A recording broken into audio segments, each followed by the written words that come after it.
Google's Nexus 5, designed by LG and designed by Google as well, they definitely had a hand in it, is here in the PhoneDog offices. I'm Aaron Baker from PhoneDog.com, and Google's latest flagship device packs a quad-core processor, 4G LTE, 2 gigabytes of RAM, and a really impressive $350 starting price point. Is it worth buying, particularly with the Note 3, the One, the One Max, the G2, the Galaxy S4, all of these other high-end Android devices sitting in carrier stores just waiting to be bought? I'm Aaron Baker from PhoneDog.com, and that is what we're going to find out in the full video review of the LG Nexus 5.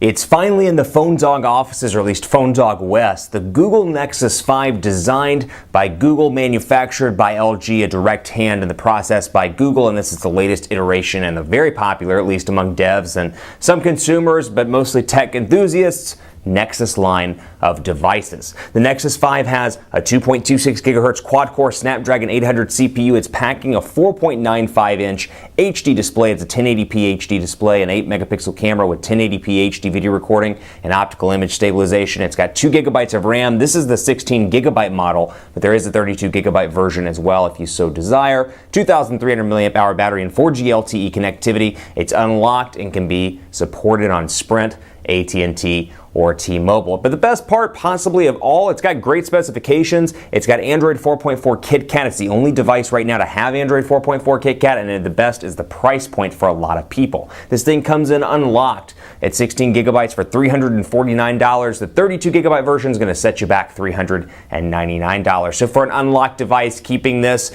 in mind versus, let's say, the Note 3 or the G2, all these devices that are $500 to $700, even $800 full retail, depending on whether you're getting it at a store like Best Buy or through the carrier stores, there's a great value add to be had here just in price alone, taking everything else out of the picture. A high-end device for $350 unlocked, going to be a great win for a lot of different people. Before we get too far into the Nexus 5 full video review, I want to thank our partners at Best Buy Mobile. They give us devices like the Nexus 5, like the Note 3, the Galaxy S4, the One, all those different devices for use in our giveaway game on the site at PhoneDog.com. When you walk into Best Buy Mobile to get this, when it comes out on the carriers or any other device, you'll walk out working. They'll make sure your Twitter account, your maps set up, your camera settings, all your applications you want are downloaded, so you'll walk out the door working, thanks to the boys in blue at Best Buy Mobile. So let's talk a little bit about design. Let's talk about the overall look and feel and the specs. And then in part two, we'll focus in a little bit more on the software. We'll do speed tests, and we'll talk more about KitKat and things like that. First of all, Nexus 5 here, like I said, just ran down the specs. On the left side, you've got, as you would expect, your volume rocker.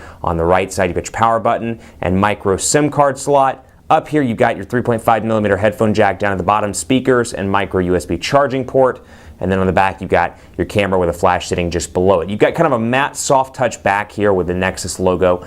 Back in the back, nice big font and LG's logo down here as well. But overall, really easy to hold in the hand. And from a distance, it kind of, sort of, I should say, looks like the LG G2. You've got on-screen buttons here, a notification light down at the bottom. You've got a speaker earpiece here. Now, interestingly enough, take a closer look at the speaker earpiece. I'm going to get it in the light just so you can kind of take a look at it. The earpiece is circular, unlike the kind of square and long and skinny, if you will, or long and short earpieces you would expect from other devices. The circular approach is definitely different on the Nexus 5, but fits in the hand nice and easy. Just under a 5-inch display. They're actually marketing it as a 5-inch display, so it is a nice big display for content creation, but it's still pocketable and still pretty thin and pretty light here at, I believe, 8.59 millimeters thin. I'm quoting that off memory, but I believe that's what it comes in at. So really thin, really light. The soft touch back here, at least on the black version, is quite nice. There are actually some design differences between the black version, which obviously is right here, and the white version, which we don't have. The glossy sides in the white version, one big difference, and on the white one, you've got a white little earpiece area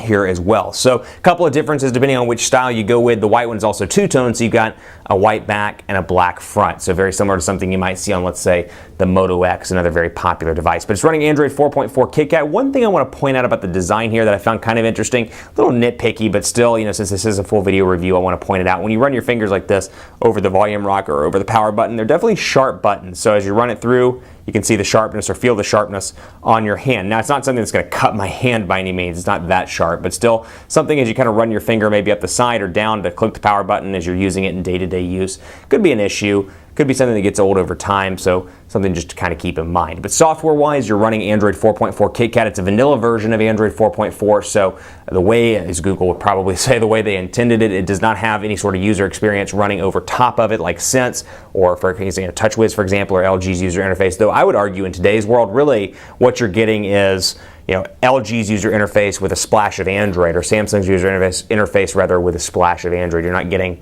a skin anymore. You're getting a full-on experience with Sense and TouchWiz and LG's UI. So back to that though here, a relatively vanilla version, or actually completely vanilla version, thanks to it being a member of the Nexus program, version of Android 4.4 KitKat. Now you can immediately see some changes just in the overall design. First, and a big one for me, Hangouts is now the default application, not only as you would expect for Hangouts, but also for SMS as well. So it is your default app for all of your messaging needs on this device.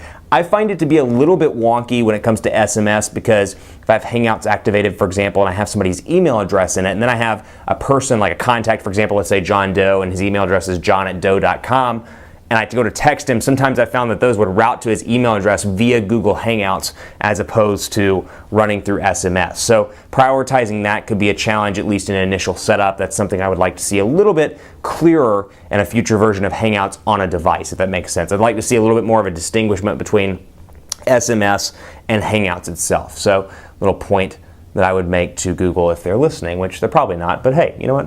I can dream, right? Right.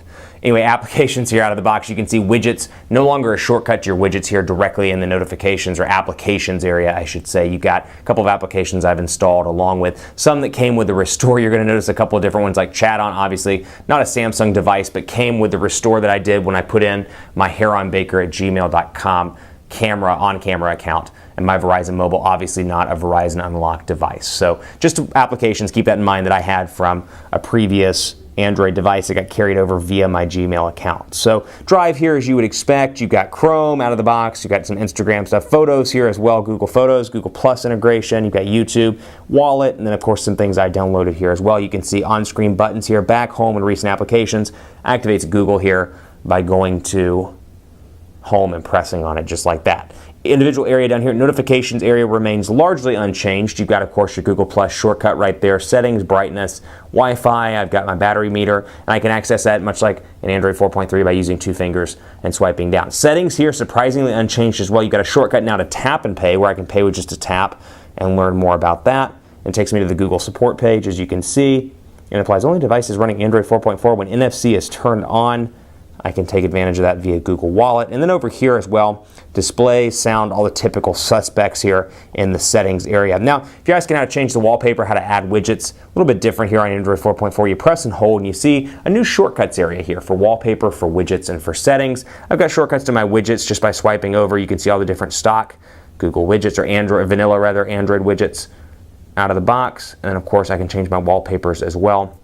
If I want to change it up to something a little bit less colorful, a little bit more realistic, I can change it to this mountain scene, for example, and boom, I'm ready to rock and roll. So quick overview of KitKat. Stay tuned for part 2. We're going to talk a lot more about the software, and we're going to talk about the speed as well of this device and how the quad-core processor ticks, 2 gigabytes of RAM, all that good stuff. So stick around for part 2 of the Nexus 5 video review.